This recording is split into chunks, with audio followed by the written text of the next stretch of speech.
Hai teman, selamat datang di channel Sekate New. Jangan lupa pada teman-teman untuk like, komen, dan subscribe supaya tidak ketinggalan update dari channel ini. Mimin ucapkan terima kasih. Selamat menyaksikan.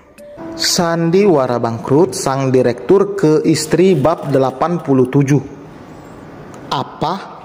Hamil? Benarkah? Apa ia tidak salah mendengar? Tapi kenapa ia tidak sadar? Tanda-tandanya bahkan tidak Mairo rasakan sama sekali, selain nafsu makan yang memang bertambah 2 kali lipat dari biasanya. Tapi melihat keterangan dalam selembar kertas di tangannya yang sudah Mairo baca berkali-kali demi memastikan, ia baru benar-benar percaya jika dirinya memang sedang hamil. Mengandung janin berusia jalan 7 minggu, hampir tidak percaya sama sekali. Mairo melangkah perlahan menyusuri koridor rumah sakit menuju ruang UGD, tidak jauh dari tempat dirinya diperiksa. Entah bagaimana kronologi kejadian, sehingga ia ditangani di tempat lain. Sang suami bahkan tidak menemani. Apakah dia masih menunggu Naya di UGD? Sepanjang perjalanan, rasa tidak percaya terus menemani langkah Mairo. Hingga bayangan akan keberadaan Adrian tidak lagi penting baginya. Rasa heran sekaligus terkejutlah yang ia rasakan saat ini. Bagaimana mungkin tanpa merasakan tanda-tanda normal yang biasanya dirasakan ibu hamil? Sementara sebelumnya ia bahkan berkali-kali mual di trimester pertama. Wanita yang hamil itu tidak selalu merasakan gejalanya, Bu. Bahkan ada yang hamil tapi menstruasi tetap normal setiap bulan. Apakah mens ibu juga tetap datang selama hampir 2 bulan ini? Sadar tidak sadar, tapi Mairo memang sudah cukup lama tidak datang bulan. Hanya saja pikirannya sedang fokus pada bentuk tubuhnya yang sudah melar, sehingga hal itu tidak terlalu diindahkan. Dalam otaknya yang terpenting adalah berat badan segera turun dan kembali normal, itu saja. Kapan terakhir ibu datang bulan? Lebih dari 1 bulan, Dok. Mairo pun menjawab tegas, karena faktanya memang begitu. Lah, betul kan? Bagaimana bisa ibu tidak menyadari keganjilan itu? Untungnya janin masih bisa tertolong. Kalau tidak, ibu bisa keguguran. Tanpa sadar, ibu sendirilah yang membunuh janin.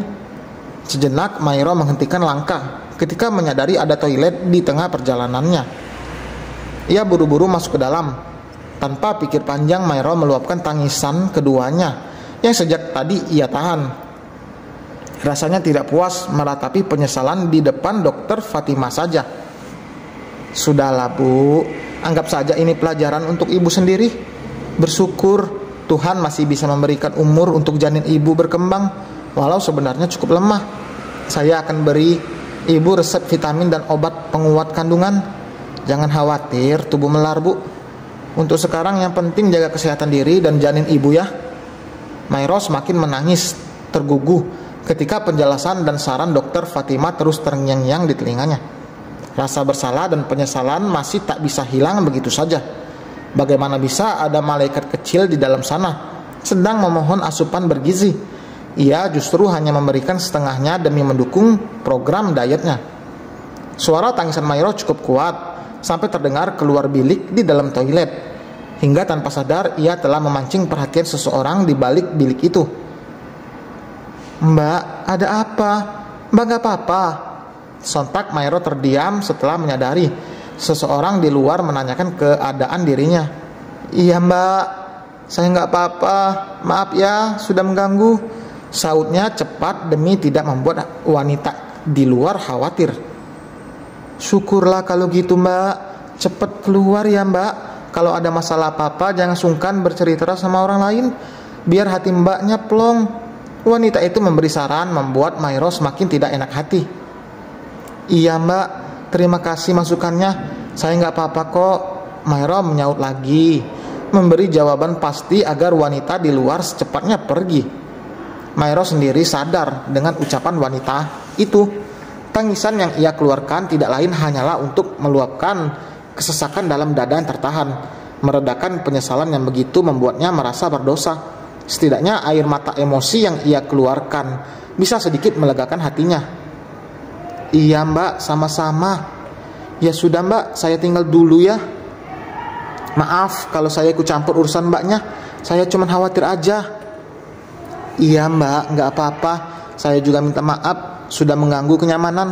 Mairo membalas lagi tanpa berniat keluar dari bilik cepat-cepat. Tak lama suara dari pintu toilet terdengar membuka kemudian menutup. Artinya wanita tadi telah keluar. Dengan begitu Mairo bisa bebas keluar tanpa ada yang memperhatikan. Setelah memastikan kedua pipinya kering dari air mata, Mairo perlahan keluar dari bilik itu sejenak. Ia memandangi sosok dirinya di depan cermin besar dalam toilet itu. Dibasuhnya wajah yang masih tampak memerah bekas tangisan itu. Kemudian mengeringkan segera dengan tisu secara perlahan. Mairo menghela napas panjang, mengedar pandangan ke tubuhnya yang tampak sedikit menyusut dari hari-hari sebelumnya. Dietnya memang hampir berhasil, akan tetapi melihat fakta di depan mata akan janin yang tumbuh di dalam perutnya, ia tidak lagi peduli soal itu. Tidak lagi peduli jika harus kembali melar. Yang terpenting baginya saat ini adalah menjaga malaikat kecil yang sudah Mairo harapkan sejak lama. Biarkan tubuh melar, asal semua sehat. Program diet bisa dijalankan lagi setelah waktunya pas, seperti kata dokter Fatima beberapa saat lalu. 5 menit berjalan perlahan menuju UGD. Mairo akhirnya bisa melihat keberadaan sang suami di depan sana. Dia tengah duduk di kursi tunggu dengan wajah yang tampak gelisah, meski Mairo hanya melihat dari kejauhan. Mendadak tubuh sang suami bangkit. Mungkin dia sadar begitu wajahnya terangkat dan mendapati istrinya sedang berjalan menghampirinya. Dia bahkan langsung melangkah cepat lebih dulu menghampiri sang istri dan memeluknya. "Sayang, kamu gak apa-apa?" tanya Adrian khawatir. "Iya mas, aku gak apa-apa," jawab Naya tersenyum. "Oh iya mas, aku ada kabar. Mairo, kondisi Naya kritis." Adrian memotong cepat kalimat Naya yang jelas-jelas belum selesai. Sontak hal itu membuat wajah Mairo sedikit kecewa.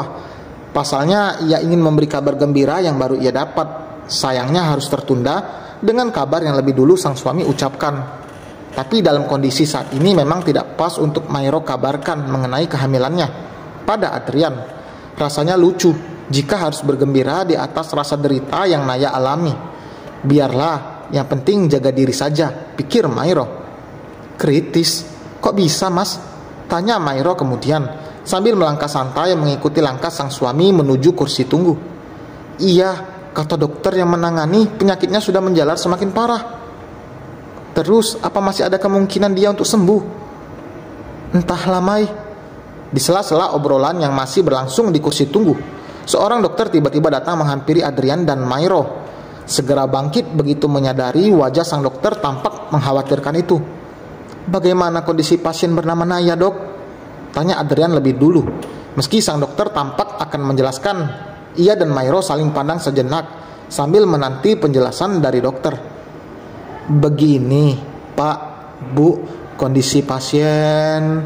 Dan selesai teman, terima kasih telah mendengarkan. Bagaimana kira-kira kondisi Naya? Ini 2 kabar bahagia dari Mairo dan kabar menegangkan, kabar sedih dari Naya. Kira-kira apa yang akan dikatakan dokter? Penasaran? Jangan lupa like, komen, dan subscribe. Sampai berjumpa di bab berikutnya. Bye.